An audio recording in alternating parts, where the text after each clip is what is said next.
आपण पाहत आहात सत्यदर्शन न्यूज। नवं घर घेणाऱ्यांना दिलासा। रेडी रेकनर दरामध्ये बदल नाही। रेडी रेकनर दर हा रिअल इस्टेटसाठी बेंचमार्क व्हॅल्यू आहे।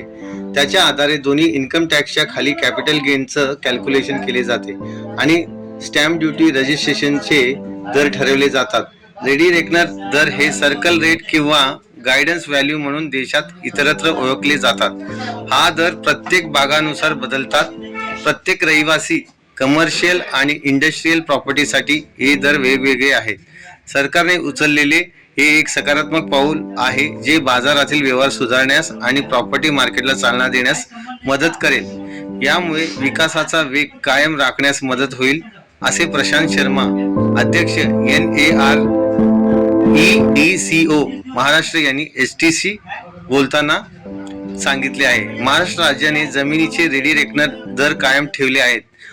या दरामध्ये शेवटची पुनरावृत्ती आर्थिक वर्ष 2018-19 मध्ये करण्यात आली होती। त्यानंतर हे सलग 4थ्या वर्षी RR कायम राहिले आहे। मुद्रांक शुल्क मुंबईत 6% आणि मुंबई महानगर प्रदेशात 7% आहे। महाराष्ट्र सरकारने 2023-24 या आर्थिक वर्षात मुद्रांक शुल्क संकलन आणि नोंदणी शुल्काच्या माध्यमातून सुमारे 36,000 कोटी रुपयांचा महसूल गोळा केला आहे।